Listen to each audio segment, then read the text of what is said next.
Um ótimo dia, pessoal. Espero que estejam todos bem. É um prazer estar com vocês aqui hoje, podendo compartilhar aqui esse tempo de conteúdo nessa manhã de, de terça-feira. Eu sou o Cláudio, para quem não me conhece, trabalho aqui na Brassoftware já tem uns 3 anos e meio. Estou focado dentro da parte de soluções de aplicações em infraestrutura com foco no Azure como plataforma de nuvem. Hoje eu vou contar aqui com a presença do Ian também para entregar esse conteúdo aqui para vocês. Antes da gente começar, alguns recados breves, né, para quem está aí dentro da nossa audiência. Fica aqui o convite, tem 2 QR Codes na tela para vocês acompanhar os canais digitais da Brassoftware, tanto no LinkedIn quanto no Instagram, para vocês acompanharem, né, os anúncios, enfim, de conteúdos, entregas como esses que a gente faz e também, enfim, outras entregas, ações, né, campanhas que a gente possa estar divulgando para vocês.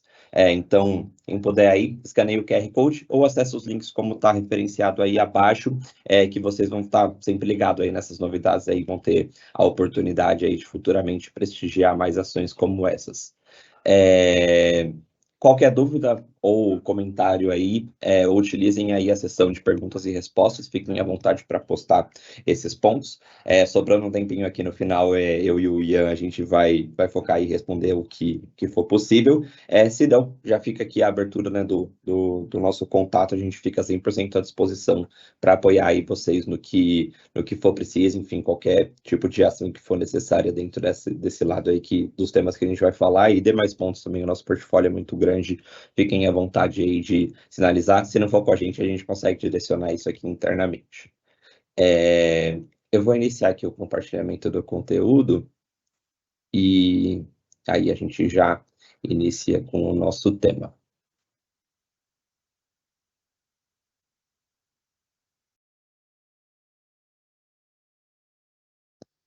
Vocês já veem minha tela? Você consegue confirmar para mim, por favor, Ian? Estamos vendo, perfeito. Estamos sim. Beleza, obrigado. Bem, pessoal, de forma geral aqui, assim, acho que um pouco de uma introdução geral do tema que a gente quer trazer para vocês. Falar um pouco, de forma mais abrangente, assim, do que a gente tem hoje dentro da possibilidade de uso do Azure, para que vocês tenham aí uma extensão aí desse domínio, uma visibilidade um pouco mais abrangente, mais holística da coisa, para que vocês consigam falar também na ponta com os contatos, né, do cotidiano de vocês, sobre o que você tem de possibilidade de negócios dentro do Azure, né? Então, de forma geral, a gente vai falar um pouco ali de gatilhos-chave que podem ser impulsionadores dessa conversa para você né, dar esse primeiro step, assumir esse primeiro degrau, e posteriormente aí o Ian vai falar um pouco mais de projetos e uma frente um pouco mais técnica de pontos que podem ser importantes para você executar dessa forma. Já trazendo um pouco de spoiler, eu vou trazer algumas informações quanto a frentes de campanhas e algumas ações que a gente pode fazer aí que utilizem incentivos para a gente realizar esse tipo de ação, mas de forma geral, assim, acho que é só reiterar e reforçar que nada melhor do que a gente ter uma interação ali mais customizada, mais personalizada. Então, contem com a gente se vocês precisarem entrar numa conversa mais deep com algum time que traga algum tipo de demanda específica, e a gente vai estar sempre à disposição aí para execução e apoio nesse sentido. De forma geral, assim, iniciar um ponto que eu acho que é super importante da gente trazer são pilares ali e aspectos que eles podem ser, principalmente, né, como ter uma abordagem de melhoria de pontos que você, dentro do seu cotidiano, vão ser incrementados dentro do seu cenário de uso. E eu trouxe aqui três principais colunas, porque acho que é bem interessante, desde que a gente começa a falar, né, desse incentivo de migração, a gente passa por alguns momentos específicos, como, por exemplo, uma transformação digital muito forte aí no ano de 2020, e agora a gente está com uma abordagem de otimização. Esses 3 pilares, eles se mantiveram, mesmo com esse passar e transformação desses panoramas, né? O primeiro deles é a frente de transformação de CAPEX em OPEX. Isso não só se restringe a isso, mas também dessa flexibilidade que a gente tem dentro do fluxo de caixa do uso de nuvem. Então, hoje, desde que você necessite, né, de utilizar qualquer tipo de solução ou ferramenta dentro de um cenário, né, de tecnologia, de contexto de tecnologia, e não só falando de infraestrutura, hoje a gente tem SaaS, ferramentas de produtividade, enfim, N possibilidades. Esse advento de uso da nuvem, ele flexibilizou muito esse tipo de fluxo mesmo que você tinha para a, de fato, desembolsar algum tipo de recurso financeiro para uso dessa solução. Então, isso viabiliza que a gente enxerga, né, que dentro do panorama geral, para se utilizar algum tipo de solução, mesmo que sejam soluções na enterprise, com foco de uso, por exemplo, para bases intensivas, hoje a gente tem uma flexibilização disso para você ter diversas camadas de utilização. Então, hoje você pode utilizar um serviço, né, baseado, por exemplo, numa base de inteligência artificial da Microsoft, até em camadas gratuitas. E isso é legal que você tem essa transformação de fluxo, e não só para novos clientes, mas dentro, por exemplo, né, até de quem já utiliza a nuvem, isso facilita testar a viabilidade de novos projetos, a possibilidade de integrar isso com alguma coisa que você já tem internamente, né? Então, essa flexibilização, ela é de suma importância, principalmente para esse primeiro step, que você não precisa desembolsar uma quantia, né, de dinheiro ali gigantesca para iniciar, por exemplo, um projeto que às vezes não representa nem tanto da sua infraestrutura geral. Então, esse é um ponto bem interessante para a gente trazer essa abordagem. Às vezes a gente fala de migração lift and shift, pensa naquele volume monetário gigantesco. Vamos com calma, né? Vamos pensar em fasear isso para a gente conseguir utilizar de fato esse benefício de flexibilizar essa parte de fluxo. O segundo ponto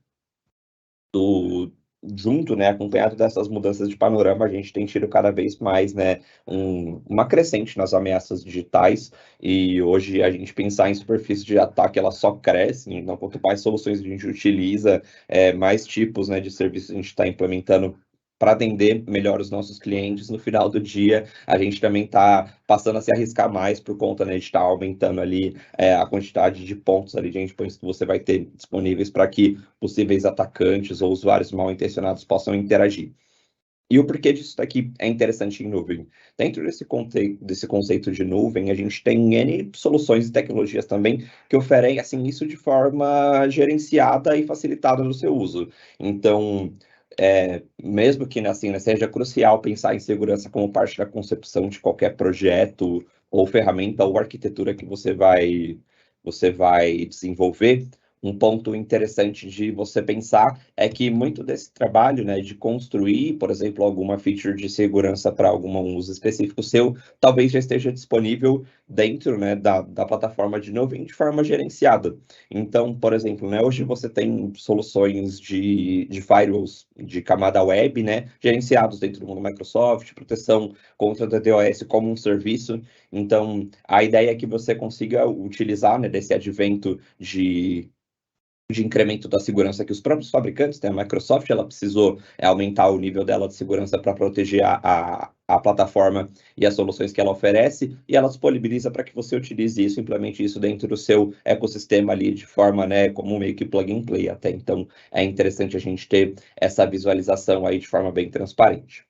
E por último, acho que um ponto bem interessante também é a flexibilidade e a possibilidade de você utilizar isso de forma elástica, né? Então, a nuvem, a gente fala muito, né, de crescer conforme a demanda, mas um ponto interessante não é falar só de escalabilidade, mas também falar de elasticidade, porque da mesma forma que você pode ter, por exemplo, uma crescente dado um uso específico, essa crescente ela pode não ser constante, né? E quando você retomar para aquele seu nível de demanda anterior, ele futuramente pode ter, por exemplo, estar te gerando um custo superdimensionado, que você tem um capacity ali específico para atender um número muito grande de clientes, que ele já não é mais realidade, dado, por exemplo, alguma campanha específica que você fez de marketing, por exemplo. Então, é sempre interessante que a gente tenha esse acompanhamento, né, do nosso capacity de atender esses clientes, e o custo desse capacity ele não esteja discrepante da quantidade que a gente tem ali, por exemplo, de vendas acontecendo, enfim, de interações dentro daquele sentido. Então, esses 3 pilares aí são de suma importância para a gente pensar como impactos positivos da gente pensar nessa adoção, trazer isso para uma conversa, por exemplo, a priori. De forma geral, se complementando a isso, a gente tem, né, enfim, ações de possibilidade de oferecer aqui de controle e apoio nesse sentido. Então, a gente pensando, né, nessa frente de custos e flexibilidade, a gente pode realizar, por exemplo, para quem já está em nuvem, ações de otimização, ou criar, por exemplo, um business case comparativo de se sustentar uma infraestrutura física atual versus a utilização disso dentro da nuvem, entender, fazer, por exemplo, algum tipo de ação, uma entrega ali, né, a 4 mãos, assim, de forma a gente analisar um ambiente, entender, por exemplo, pontos de segurança que possam estar expostos dentro do seu cenário, que pode ser coberto com ações, né, de melhoria de uso de nuvem, e a possibilidade ali, né, acho que por último, mas não menos importante, entender, né, esse fator de escalabilidade que você possui no seu ecossistema hoje e até levar isso para um approach um pouco mais de inovação e melhoria de projetos. Isso ia falar um pouco mais para frente também, nesse cenário de modernização dessas aplicações, por assim dizer. Esse like aqui é um pouco mais deep, né, do que eu já tenho falado, mas é interessante a gente falar aqui de alguns pontos que, assim, podem ser gatilhos motivadores mesmo, pode ser um fator que vai incentivar, que vai impulsionar esse seu cenário de uso. Então, desde, por exemplo, o vencimento, né, do seu contrato ali de data center, que você, por exemplo, possui dentro de uma infraestrutura local ali física, até, por exemplo, né, a necessidade de você ter escalabilidade e elasticidade dentro dos seus aplicativos, da sua infraestrutura, para, por exemplo, se adaptar a essa dinâmica de demanda que você tem hoje do mercado, né? Então, a gente sempre espera surpresas boas, né? Então, putz, pensa que, enfim, você fecha um contrato, por exemplo, com um contrato de parceria com uma empresa gigantesca, uma multinacional, e você precisa de infraestrutura para atender a base de colaboradores dela, que é, enfim, N vezes maior do que, por exemplo, a base que você atende hoje. Tudo isso é preciso estar dentro do seu roadmap, e dentro de cloud você tem uma flexibilidade de transitar entre esses pontos sem que você tenha nenhuma trava de uso disso, enfim.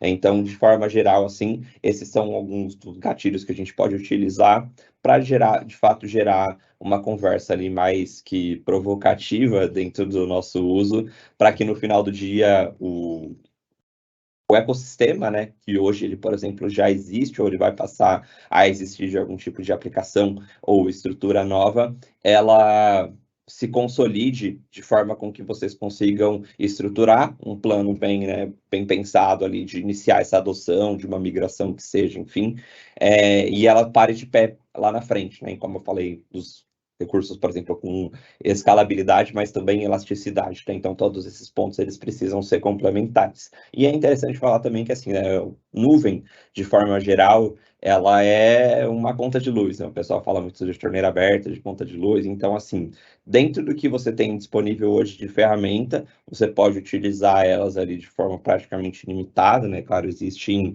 gatilhos aí, limitadores disso, mas, de forma geral, você está livre para se utilizar dessa forma. Então, é importante fazer isso com parcimônia e consciência. E, para isso, dentro dessa análise, né, de incentivadores, conta com a gente para construir também um business case disso, né? Então, por exemplo, eu identifiquei uma demanda dentro de um cliente meu, que ele está com algum tipo de restrição orçamentária para infraestrutura, para a área de TI.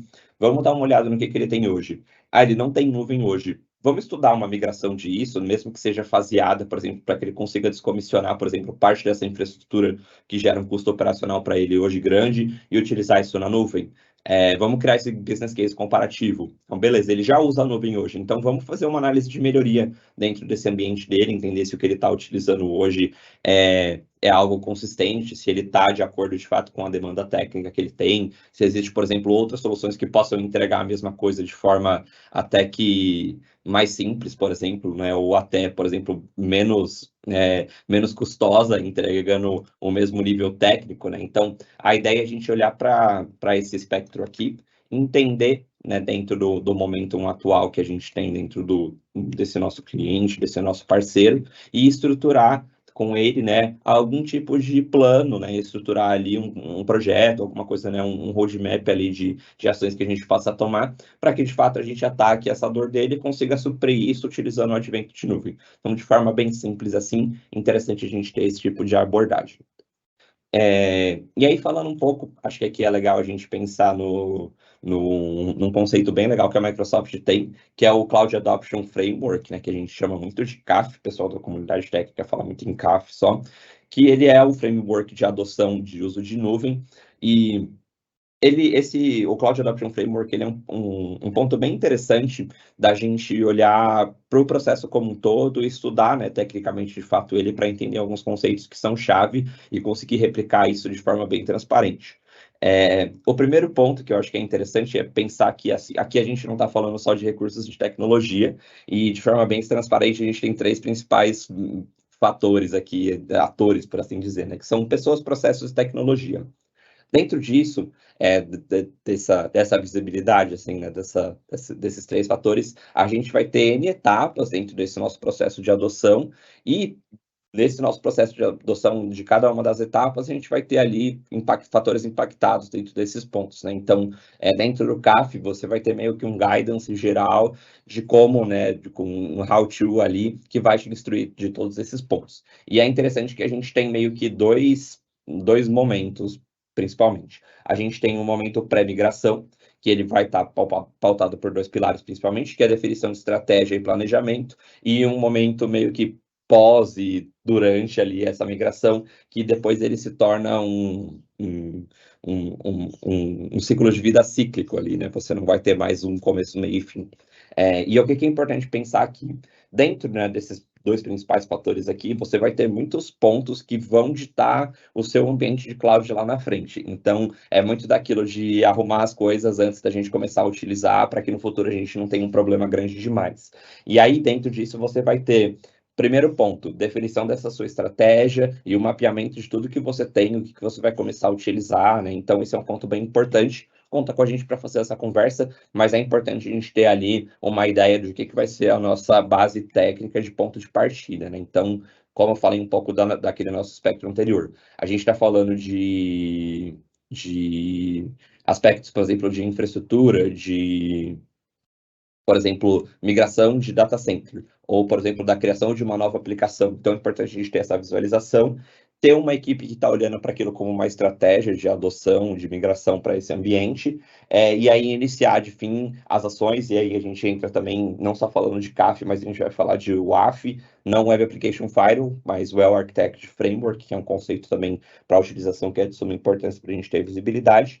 Entrar numa fase de planejamento disso, então enxergar custos, enxergar isso como projeto, o que vai ser executado, o que não vai ser, o que a gente vai fasear, e aí depois você entra dentro de um ciclo aí contínuo de preparar para você criar, né, uma zona ali de destino para você receber aquele tipo de workload que vai ser implementado dentro da nuvem, iniciar, né, uma fase de adoção, então de fato a gente vai iniciar testes, validação, colocar isso para uma amostra de usuários, e aí depois gerenciar, operacionalizar isso, ter visão, né, ter monitoramento, ter métrica, enxergar, por exemplo, possíveis processos e problemas que a gente tenha, dar suporte nessa solução. E por último, o aspecto de governança, que ele está dentro do ciclo ali, mas eu acho que ele é mais como um alicerce, isso é algo que é contínuo, desde a parte de preparação até essa operação de algo que já está vigente de forma produtiva, a parte de governança, ela é de suma importância.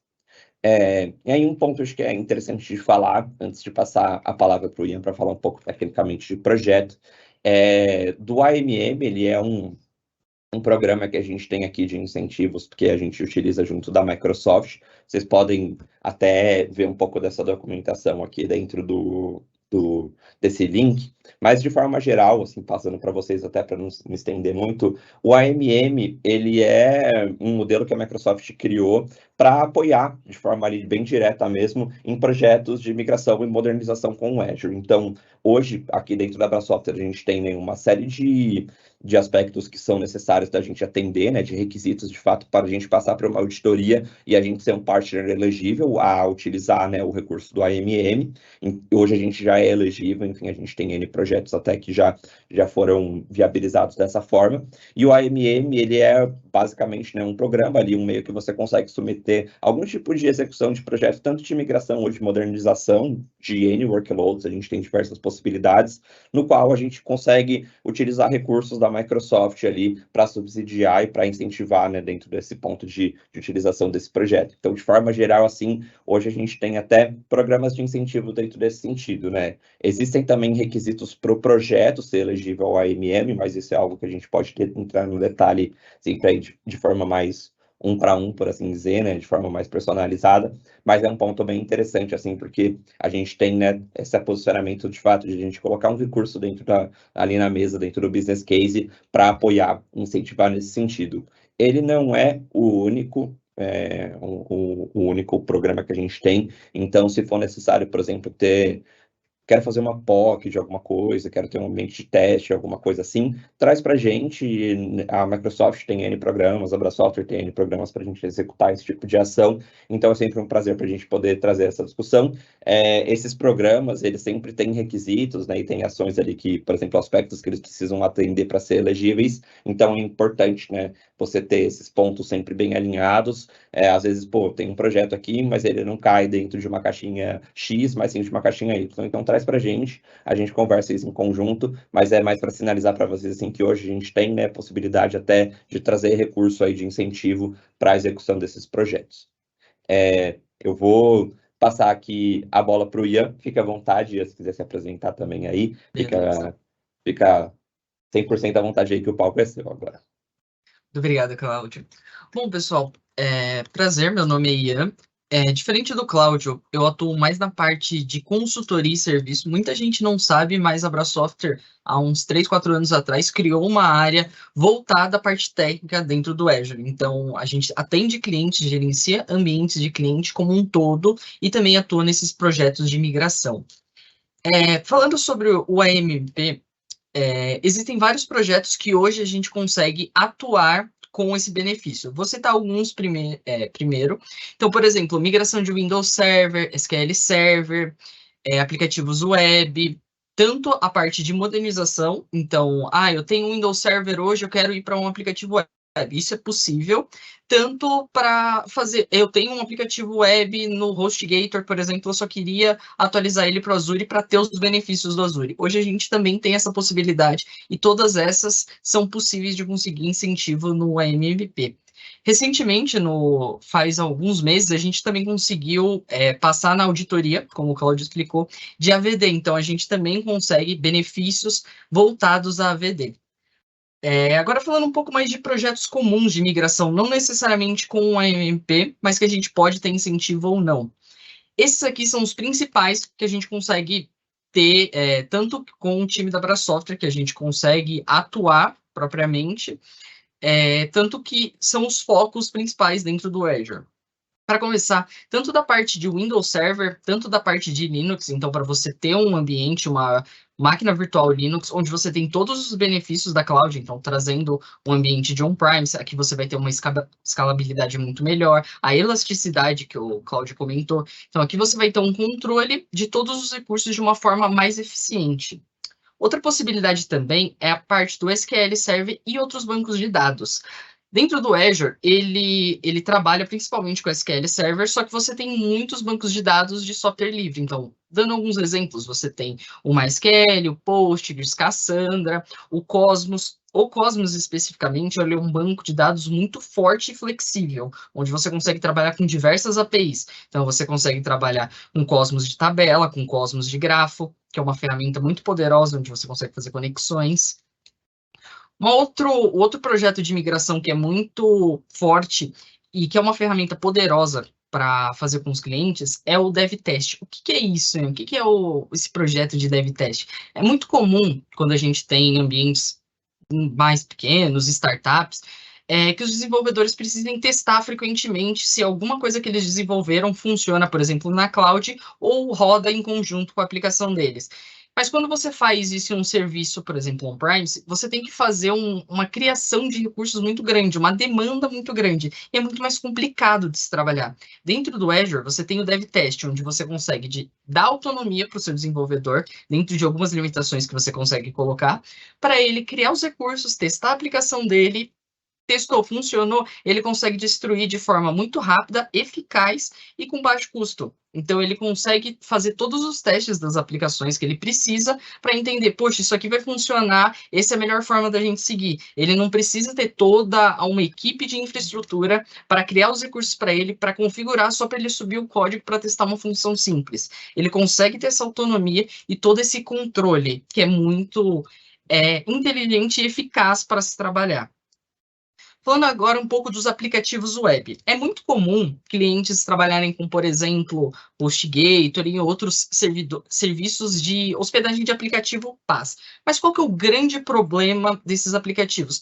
Você tem um serviço, você consegue publicar o seu site, só que ele tem uma autonomia muito baixa. Então, o seu site está escalando, você está conseguindo ter mais público, beleza, e aí? Muitas vezes você vai ter que passar para outro plano, ou talvez o serviço nem tenha um plano que se adapte a você, ou não tem algum recurso de segurança que você acha importante.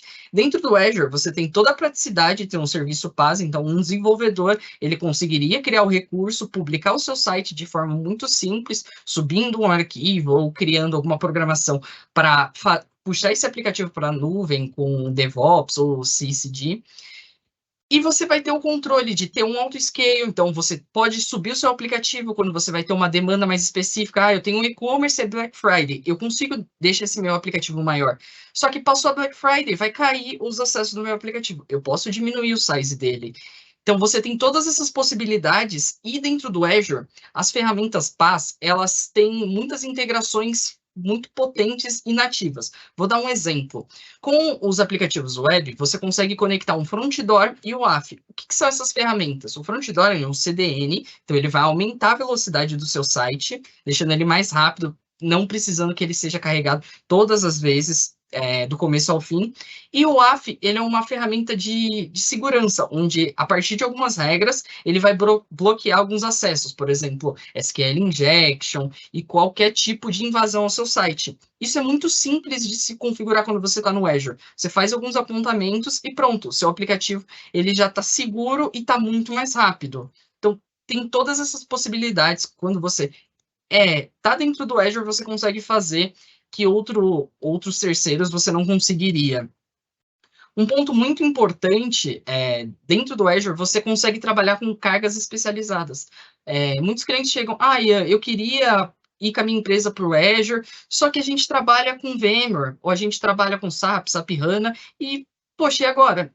Tudo bem, você pode trazer o seu SAP para o Azure, não tem problema. Você vai ter todos os benefícios que você já tinha utilizando o seu SAP, então todas as ferramentas que você utilizava lá, você vai trazer aqui, talvez no modelo de VM, dependendo da carga especializada, você talvez tenha alguma coisa do Marketplace, você não necessariamente precisa utilizar como VM, mas você vai ter todos os outros benefícios. Então, no caso do SAP ou da VMware, Oracle, o que você pode fazer? Você vai ter o auto-scale, então você vai conseguir aumentar os seus recursos, você não vai precisar comprar servidores novos caso a sua empresa esteja crescendo muito.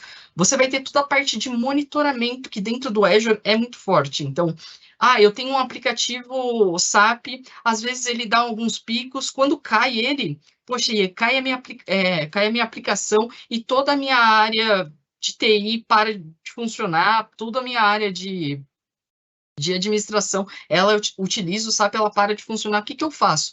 Dentro do Azure, você consegue criar automações e gatilhos. Aí você fala, mas eu não sou desenvolvedor, isso é muito técnico. Não é. Você consegue criar os alertas, por exemplo, de um jeito muito simples, colocando os campos que você quer monitorar. Então, por exemplo, eu tenho uma VM com SAP, eu quero monitorar se a CPU dela passou de 80% e se a memória dela passou de 80%. Quando isso aconteceu, eu quero trabalhar nela para aumentar o tamanho dela para que eu não tenha nenhuma parada. Isso é possível, é muito simples de fazer. Você vai selecionar alguns campos, não precisa criar códigos que fazem automação. É uma coisa muito simples de se trabalhar, que pode ajudar muito e evitar problemas futuros. Outro ponto muito utilizado aqui dentro é a parte do AVD. Eu tenho um aplicativo que os meus usuários eles acessam via desktop. Então, o meu colaborador está home office, ele tem um aplicativo desenvolvido pelo time de TI que ele acessa lá, é um desktop que gera umas planilhas, etc. Poxa, qual que é a segurança que isso está trazendo para você? A quantidade de arquivos a quantidade de programas que a sua empresa tem, que está sendo executada pelo seu colaborador, provavelmente na máquina dele, e você não quer gastar dinheiro comprando uma máquina para cada colaborador. Talvez isso nem faça sentido. Com o AVD, você consegue criar um ambiente virtual para esse colaborador, onde todos os arquivos, tudo que ele precisa vai estar lá. E aqui a gente só está falando do âmbito de segurança. Se a gente for pensar na performance, tem muito colaborador que não tem um computador tão potente que precisa fazer mais coisa e às vezes trava, e aí vai cair a performance dele. Algumas coisas poderiam ser muito melhor. Com o AVD você resolve esse problema. Aí você vai me falar, poxa, mas eu tenho 5.000 colaboradores, isso vai ficar muito caro. Não vai ficar muito caro. caro? Porque com o AVD você consegue trabalhar com uma máquina para várias pessoas, utilizando perfis. Então, uma máquina muito alta, então um Tier X, por exemplo, você consegue dividir para 20 colaboradores. Eles vão utilizar cada um seu perfil, então cada um vai ter seus dados, mas todos vão utilizar a mesma máquina, diminuindo o custo em si, mas ainda tem todos os recursos de segurança e virtualização que teria. Então, só para reforçar, esses aqui são alguns projetos que a gente tem, mas entrando em contato com o nosso time, vocês conseguem encontrar muitos outros. E reforçando outro ponto, os que hoje a gente consegue buscar um AMMP são de AVD, SQL Server e outros bancos de dados, então MySQL, se você for para um Postgres também, se você for para um Cosmos DB também é possível, migração tanto Windows e Linux, e modernização se você for para algum aplicativo web ou até Function, tá bom? Pode passar para o próximo slide, Cláudio, por favor? Um ponto muito divulgado atualmente é que o futuro das empresas e dos aplicativos é ser nativo da nuvem. O que é ser nativo da nuvem? Pode passar, por favor? Muitas empresas hoje, elas já nascem como nuvem. Então, startups hoje, elas são criadas muitas vezes só utilizando a nuvem. Muitos funcionários hoje nunca chegaram a ver um data center. Eu posso falar por eles, porque eu sou bem novo.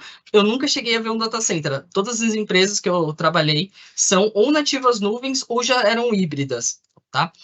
E o que é um site, uma empresa nativo da nuvem? São empresas que elas utilizam esses 5 pilares principalmente. Então, microserviço, ela não usa um código todo monolito. Dando um exemplo de comparação, qual que é a grande vantagem de você utilizar microserviços em vez de um monolito?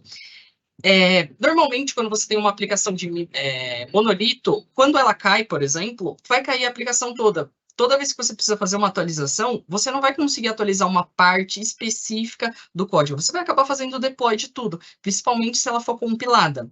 Com os microserviços, você consegue destrinchar pequenas tarefas para cada coisa.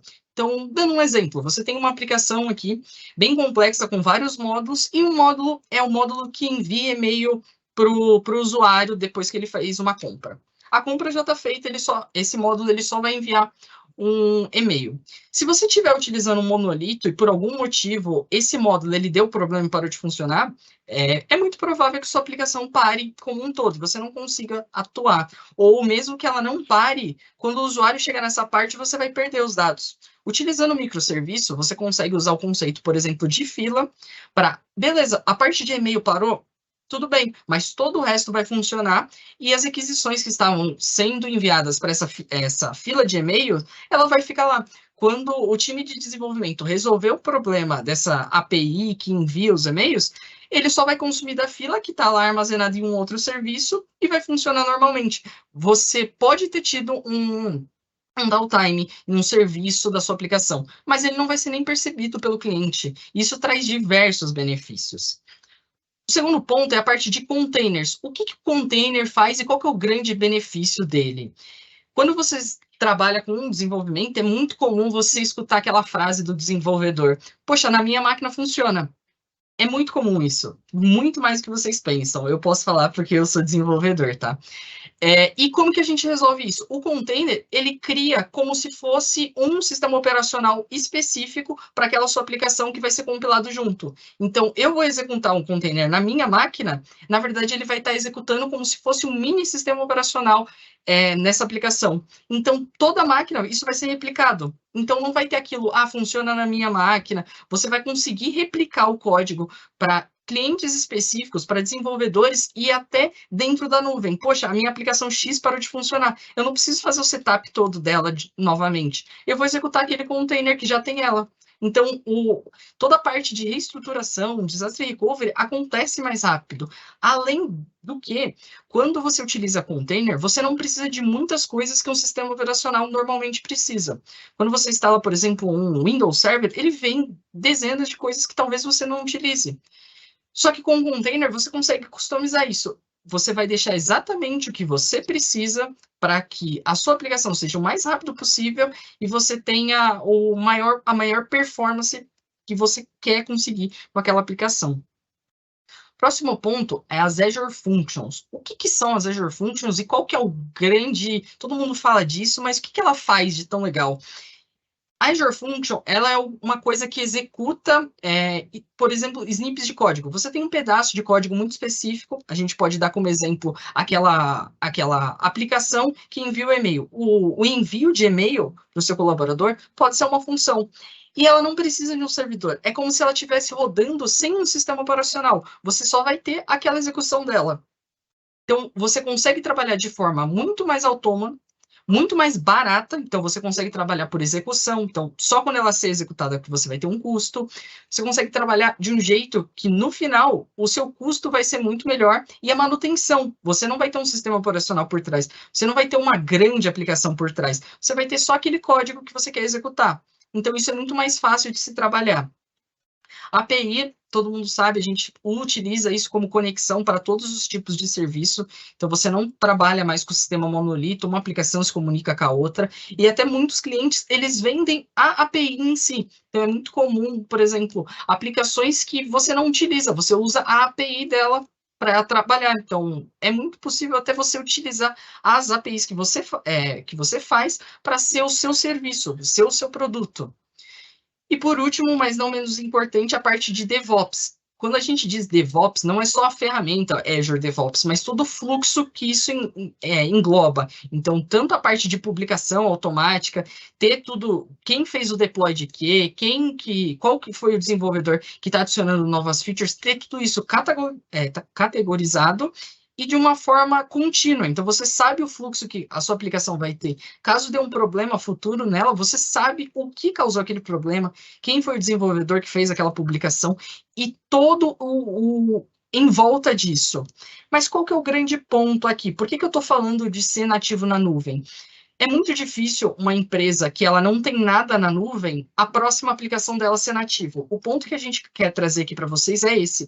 Se você tiver uma aplicação na nuvem, então, por exemplo, eu tenho um cliente que ele tem muitas aplicações e ele está querendo criar um site novo. Se ele trazer uma parte da aplicação dele para a nuvem, ele vai entender os benefícios como um todo e vai fazer sentido para ele, talvez, a próxima aplicação dele ser na nuvem. Então, esse que é o ponto. Você precisa ter o cliente na nuvem para ele provar tudo, podemos dizer, todos os sabores que ela oferece para ver se faz sentido as próximas aplicações dele ser aqui. É muito mais difícil alguém que nunca testou a nuvem, nunca teve nenhum serviço cloud querer vir para cá, porque ele não conhece esse mundo. Se ele não conhece, não faz sentido ele nem questionar. Poxa, eu acho que aquele aplicativo que eu vou lançar, que faz tal coisa, eu vou lançar já na cloud, por X motivo. Não, porque ele não conhece, ele pode ter uma certa noção, mas ele nunca esteve lá, ele nunca testou. Então, ao menos uma POC faz sentido, beleza? Pode passar, Cláudio, por favor?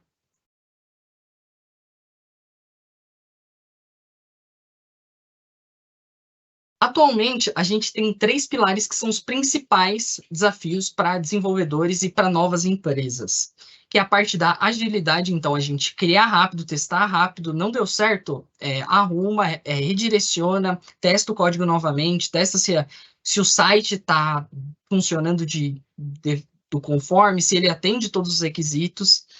Segundo ponto, a confiabilidade. Então, aquele site, ele vai estar disponível, ele não vai cair, a minha aplicação, ela sempre, mesmo que tenha algum problema de publicação ou de funcionalidade, eu vou conseguir atualizar ela e deixar ela funcionando o maior tempo possível.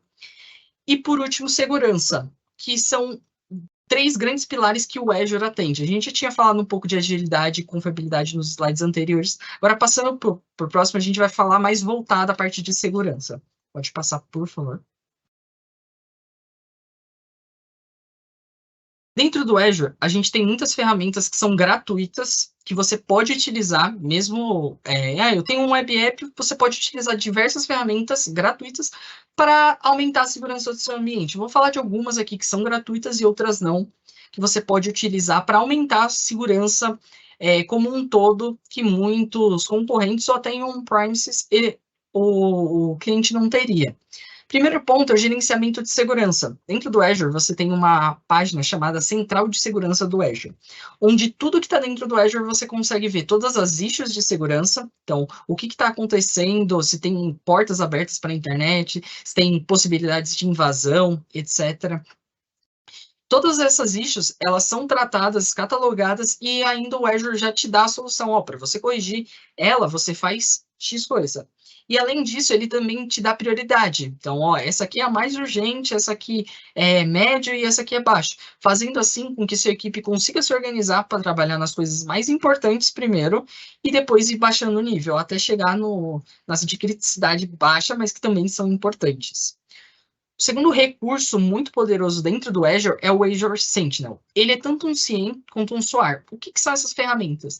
Por inteligência artificial, ele consegue analisar o seu ambiente, então ele consegue ver, por exemplo, quais usuários estão logando no seu AD, quais usuários estão acessando a aplicação, fazendo tal configuração, estão acessando a sua máquina, identificando a parte de regras e inteligência artificial, se aquilo é algo comum do seu ambiente ou se aquilo pode ser um invasor que está tentando acessar e vamos supor que ele, eu acho que esse acesso aqui é um invasor. Ele te avisa, enviando alertas e a tratativa já em conjunto. Então, você pode até automatizar para ele já fazer a tratativa, ou, caso você prefira, a sua equipe faz a tratativa. Então, ele avisa, poxa, tem um colaborador aqui que ele está recusando muitas vezes o MFA. Parece estranho, parece que um usuário está tentando acessar e ele só está negando. Então, a sua equipe de TI já vai receber uma notificação, podendo atuar no menor tempo possível para conseguir atuar e resolver o problema, sendo ou não uma ameaça, e a partir disso ele consegue ir melhorando conforme você vai trabalhando com ele, para entender se aquilo lá realmente é um erro, é comum para o seu ambiente ou realmente é uma ameaça. Um outro ponto muito importante e um recurso muito útil dentro do Azure, voltado à segurança, é o Azure Key Vault. Ele é como se fosse um cofre de chaves. É muito comum você ter chaves para acessar APIs, certificados, SSL, e normalmente você deixa gravado, por exemplo, com um colaborador no Teams, ou você envia para uma ferramenta específica, mas isso não é seguro. Utilizando o Azure Key Vault, você consegue armazenar todos esses certificados e consumir eles por dentro do Azure de forma nativa. Então, por exemplo, você tem um certificado SSL. Você não precisa ficar baixando ele e colocando no seu site. Você consegue conectar o seu, por exemplo, o seu web app no Key Vault e ele já fica pegando o certificado. Isso evita que o seu certificado seja baixado na máquina do desenvolvedor, ele suba no ambiente de desenvolvimento, ele publique, ele acesse a VM e coloque o certificado lá. Então, esses pequenos gatilhos que podem gerar problemas utilizando tanto chaves, tanto segredos e certificados, podem ser resolvidos de uma maneira muito fácil com o Azure Key Vault. Um outro ponto muito importante é a parte de segurança de rede dentro do Azure. Com o Azure Firewall e o DDoS, você consegue evitar tanto invasões do seu aplicativo, então ataques de DDoS, quanto proteções mais específicas. Então, eu quero bloquear tais IPs. Você consegue fazer isso dentro do Azure. Quase todos os recursos ele já tem uma configuração de NSG, onde você consegue colocar recursos de segurança e também você pode ir adicionando, por exemplo, o AF ou o Firewall. Um ponto muito interessante, muito poderoso do Azure, é que se a sua aplicação está no Azure, por padrão, ele já tem um plano de DDoS. Você colocou no Azure, todo o Azure vai ter um plano de DDoS standard que você consegue utilizar. E aí você pode aumentar o nível do seu plano para criar recursos mais específicos, para conectar coisas mais específicas para ter uma segurança maior. Mas por padrão, só por seu aplicativo estar no Azure, ele já tem segurança a vários tipos de ameaça. DDoS é uma delas, tá? Então, assim, a ideia aqui é colocar todos os benefícios que uma aplicação que está na cloud pode oferecer. E como é interessante um aplicativo ser nascido dentro da cloud. As possibilidades que ele tem e as integrações nativas que ele tem. Tá bom? Pode passar, Cláudio. Bom, pessoal, agradeço muito a atenção. Vocês têm alguma pergunta? A gente está à disposição. Muito obrigado pelo conteúdo, Ian. Deixa eu dar uma olhadinha aqui nas perguntas e respostas, e aí, tendo alguma coisa, a gente já vai interagindo. Beleza, tem algumas perguntas aqui. O pessoal mandou como anônimo, mas, bem, obrigado aí pela interação. O primeiro, essa daqui é interessante, até para ser um pouco do que você está bem relacionado com o que você está falando. A pergunta foi, podemos fazer projetos de migração só as is, porque ele quer dizer meio que lift and shift, né, pensando tipo de máquina, ou também vocês entregam um projeto com modernização? Acho que ele está questionando se a gente só faz, tipo, o que está infra, a gente leva como infra, o que já nasce em nuvem, a gente mantém como nuvem. Se você puder responder, por favor. Claro, não, pelo contrário, a gente consegue trabalhar nos dois cenários, tanto lift and shift, tanto fazendo a modernização. Você tem um aplicativo que hoje ele está como uma VM, dentro de outra cloud, ou até mesmo on-premises, a gente pode modernizar. Se ele for passível dessa modernização, existem alguns critérios. Talvez o seu aplicativo ele precise utilizar GPO, alguma coisa mais específica, e ele não seja possível de modernização. Não que ele não seja para sempre, mas talvez algumas adaptações nele vão ser necessárias para ele chegar na modernização final e virar um PaaS, por exemplo. Mas sim, é possível a gente fazer, em vez de um lift and shift, já atualizar ele para uma versão mais simples de se trabalhar e muito mais eficaz. Beleza? Bacana, obrigado. Tem até, acho que para compartilhar aqui é interessante, a Microsoft ela tem uma ferramenta, ela é pública, bem simples, que se vocês pesquisarem por App Service Migration, Azure, alguma coisa assim, vocês acham que é para, se você tem uma aplicação web hoje, que você tem um link de acesso público, você coloca o URL lá e ele faz uma avaliação meio que superficial ali, se ele já é passível de você migrar isso para um PaaS, para um aplicativo gerenciado no Azure. É bem interessante esse ponto. Tem mais algumas perguntas aqui. Deixa eu pegar aqui mais uma aqui, que isso é interessante. Só um ponto para te complementar, Cláudio. Essa parte de modernização, então, você tem um aplicativo que ele é uma VM, ele está on-premise ou em outra cloud e ele vai vir para um web app, por exemplo, ou uma function dentro do Azure, ele também está contemplado dentro dos critérios do AMP. Então, é possível a gente conseguir incentivo para esse tipo de projeto, tá? Isso é um ponto muito interessante. Bacana, obrigado por você ter colocado isso, bem interessante para a gente pensar em possibilidades de projeto. Sim. Falando até desse ponto aqui de projeto mesmo, tem outro aqui, que uma pergunta aqui que também o pessoal não se identificou, mas aqui, existem programas para uso do Azure de forma trial ou de teste para que não gerem custos? Esse é um ponto bem legal também. Da mesma forma que a gente tem hoje dentro do AMM, né, daqueles programas que eu falei de incentivo para serviços de migração, a gente tem outras campanhas também que a gente pode elencar isso junto da Microsoft, enfim, ou internamente para a Software, que a gente pode apoiar para vocês.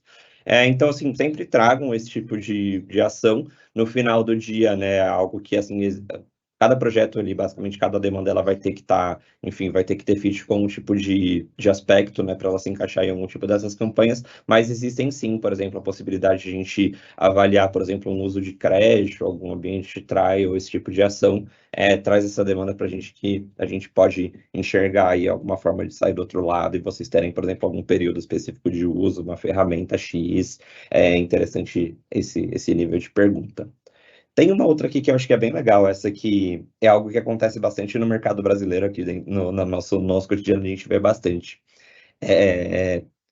Aqui ele sinalizou, acho que tem um nome aqui do cliente, mas eu não vou ler só por questões aqui, né, de manter, mas ele falou que ele tem aqui um parceiro, um cliente dele que usa o Azure hoje no cartão de crédito. E aí ele está perguntando, eu posso mover isso para um contrato com benefícios ou tem alguma restrição? De forma geral, assim, acho que é bacana esse ponto que hoje, dentro do panorama de uso de cartão de crédito, assim, você tem algumas diferenças dentro desse modelo contratual aí quanto a price, em questão de impostos principalmente, mas de forma geral, assim, a resposta é sim, existe essa possibilidade. Se você já está utilizando o Azure hoje, você pode trazer isso para dentro, né, do nosso modelo aqui de parceria. Porém, existem aí algumas especificações, existe mais de um modelo de contrato de Azure hoje, e para a gente executar essas ações de projeto, para ter esse tipo de ação, a gente precisa estar dentro desse tipo de contrato. Dependendo do contrato que você tiver, existe uma frente de migração. E aí eu vou pedir até para o Ian, se ele puder complementar. Ele é alguém que faz bastante esse cenário, né, de trazer cenários de ambientes que hoje estão dentro do cartão de crédito para um contrato gerenciado. E aí é importante a gente ter alguns pontos de atenção, principalmente técnicos nesse sentido. Exatamente. Basicamente, pessoal, a gente tem dois tipos principais de assinatura, a assinatura EA e a assinatura CSP. Quando a gente trata de uma migração para CSP, então, indo para um CSP, eu estou em uma assinatura com cartão de crédito e eu vou para uma assinatura CSP que vai ser paga vindo de Abrasoft. Então, o cliente vai pagar para a gente já diretamente, com todos os impostos, etc. Isso tem algumas mudanças. Alguns tipos de recurso, eles são atrelados por padrão assinatura. Um dos que eu comentei, por exemplo, é o Kvault. Ele é atrelado à assinatura. Então, quando a gente migra isso para uma nova assinatura, alguns reapontamentos precisam ser feitos. Basicamente, a gente comenta que a gente tem 3 tipos de recurso dentro do Azure quando a gente vai migrar entre assinaturas. Os recursos que eles são transparentes, então você aponta a nova assinatura, ele vai aparecer lá e vai funcionar normalmente. Os recursos que precisam de alguma adaptação ou ajuste, então são alguns recursos que o próprio exemplo do Kvault é um desses. Quando ele chega do outro lado, a gente precisa fazer um reapontamento na assinatura. Existem alguns que só em alguns sizes específicos que migram. Por exemplo, no Tier Free ele não vai conseguir migrar, então ele teria que estar em um Tier Basic primeiro. No Tier Basic, por exemplo, ele não vai migrar, ele tem que ser no tipo dinâmico, etc. Então varia de recurso para recurso. E é um cenário bem menor, mas acontece. São recursos que eles não são compatíveis com a migração. Então, um exemplo é a parte de AKS. AKS, como ele é um recurso altamente dinâmico, ele não migra. Ele precisa ser recriado no outro lado. Só que quando você tem um time de TI que já trabalha com container, fazer essa criação não é algo tão complexo. Então, a maioria dos recursos que não migra, você precisa recriar ele, só que eles são a minoria. Na grande parte das migrações, alguns vão ter que ter alguns ajustes, outros vão ser 100%, e poucas coisas vai ter que ser recriado no outro lado. Mas isso é uma coisa que a gente pode analisar caso a caso, vocês entrando em contato com a nossa equipe, a gente consegue fazer a análise do ambiente, catalogar cada tipo de recurso, se ele não migra ou precisa recriar, e colocar o plano de como que a gente pode fazer isso, quanto que vai ser o tempo de downtime, se vai ter ou não, e as janelas. Então, é algo que dá para a gente trabalhar caso a caso. Se vocês entrarem em contato com a gente consegue dar um direcionamento bem mais preciso para o cliente específico em si. Bacana, muito obrigado, Ian. De nada. E tem uma última pergunta aqui, acho que essa aqui é interessante também, que falar de migração de data center é algo que a gente constantemente vê a utilização. Como posso fazer para ter uma ideia do meu custo de cloud comparado com o meu contrato de data center atual? Esse ponto é bem interessante. Para a gente ter algum tipo de nível comparativo, basicamente assim, o que a gente precisa a priori entender o que você vai ter que utilizar dentro de cloud. Para isso, a gente trabalha com meio que um framework de assessment. A gente tem um framework geral de migração de nuvem, e a primeira etapa dele, praticamente, né, essa base de execução dele, é a parte do assessment. Então, se você tem hoje um ambiente legado, um ambiente de colocation, um hosting, alguma coisa assim, como o Ian trouxe muito bem nesses cenários de migração, traz o que você tiver de mapeamento de informação para a gente, e aí a gente vai para uma abordagem de assessment para a gente pensar num business case.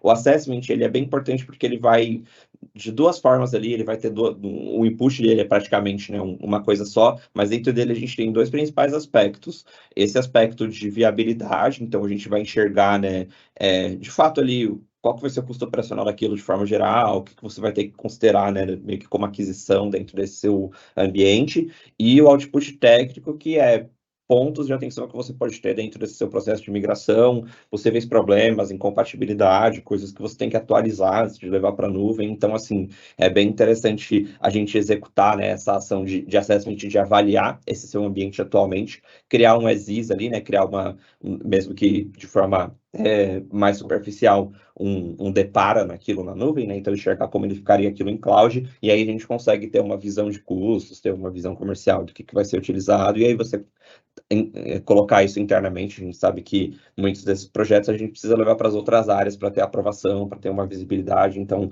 é bem interessante isso, e geralmente com os outputs do assessment a gente vai enxergar os pontos de como, por exemplo, né, você vai fasear aquilo, entender o que é mais crítico, o que é menos crítico. Então, dentro desses pontos, assim, é interessante a gente ter uma visibilidade mais clara.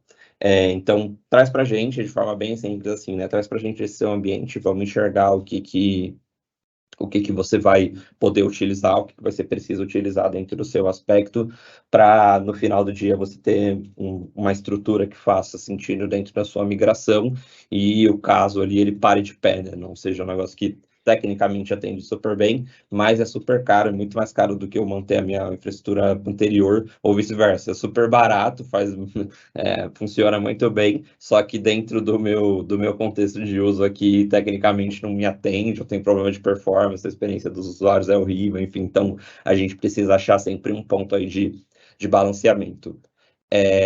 Chegou mais uma pergunta aqui, o Henrique, obrigado pela pergunta, Henrique. Ele colocou aqui, como implementar um servidor de arquivos em nuvem utilizando o Azure? Pois os valores do SharePoint Online para dados acima de 1 TB são bem caros para o segmento de pagamento.